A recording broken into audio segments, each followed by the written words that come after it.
ಮಾನ್ಯ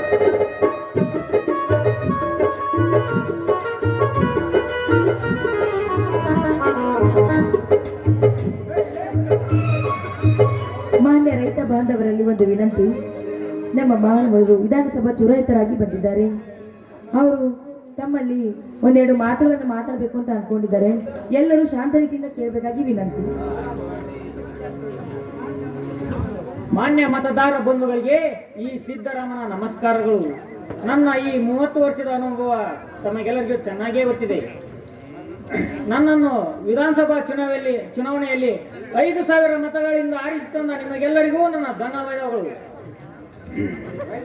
ರೈತರಿಗಾಗಿ ತನ್ನ ಪ್ರಾಣವನ್ನೇ ಪಣಕ್ಕಿಟ್ಟು ಛಲದಿಂದ ಹೋರಾಟ ಮಾಡಿದ ಈ ಸಿದ್ದರಾಮನ ಬಾಳಲ್ಲಿ ಎಂಥ ಕೋಲಾಹಲವಾದರೂ ಮತ್ತೆ ನಿಮ್ಮ ಮುಂದೆ ಬಂದಿರುವ ಈ ಸಿದ್ದರಾಮನಿಗೆ ಇಂದು MLA ಆದ ನಾನು ನಾಳೆ ದಿನ ಸಚಿವ ಸಂಪುಟದಲ್ಲಿ ಕ್ಯಾಬಿನೆಟ್ ದರ್ಜೆ ಮಂತ್ರಿಯಾಗಿ ಬಂದು ರೈತರನ್ನು ಸಾಲರ ಮುಕ್ತರನ್ನಾಗಿ ಮಾಡ್ತೀನಿ. ಇದೇ ನನ್ನ ಬಲವಾದ ಆಸೆ. ಮಾವ, ನೀವು ಖಂಡಿತವಾಗ್ಲೂ ಗೃಹ ಮಂತ್ರಿಗಳಾಗ್ತೀರಾ? ಖಂಡಿತವಾಗಿ ಆಗುತ್ತೇನಮ್ಮ. ಅಷ್ಟೇ ಅಲ್ಲ, ಹಣಕಾಸು ಮಂತ್ರಿ ಕೂಡ ಆಗುತ್ತೇನೆ. ಆ ಖಾತೆಯನ್ನೇ ಹೊಂದಿದೆ. ಆದರೆ ದುರಾಡಳಿತದಿಂದ ಬೇಸತ್ತ ಈ ಜನತೆಗೆ ಉತ್ತಮ ಆಡಳಿತ ನಡೆಸಿ ಮುತ್ತೈದರಿಗೆ ಮಾಂಗಲ್ಯ ಭದ್ರವಾಗಿ ಸರಾಯಿ ಮುಕ್ತ ರಾಜ್ಯವನ್ನಾಗಿ ಮಾಡುತ್ತೇನೆ. ಮಾವ, ನಿಮ್ಮ ಸಂತೋಷದ ನುಡಿಯ ಮಾತುಗಳನ್ನು ಕೇಳಿ ನನ್ನ ಹಸಿದೊಡಲಿ ತುಂಬದಂತಾಯ್ತು. ನಿಮ್ಮಂತವ್ರು MLA ಆಗಿ ಬರ್ಬೇಕಾದ್ರೆ ನಮ್ಮ ಪೂರ್ವಜನ ಪುಣ್ಯವೇ ಸರಿ ಮಾವ. ಅದು ನನ್ನ ಸಾಧನೆ ಅಲ್ಲ ದೀಪ, ಅದು ನಿನ್ನ ಸಾಧನೆ.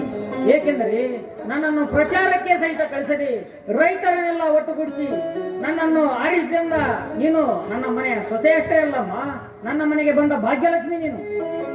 ಮಾವ, ಈ ಅಭಿನಂದನೆಯೊಂದಿಗೆ ನನ್ನೊಂದು ಕೋರಿಕೆ ಇದೆ. ಅದೇನಂತ ಹೇಳಮ್ಮ.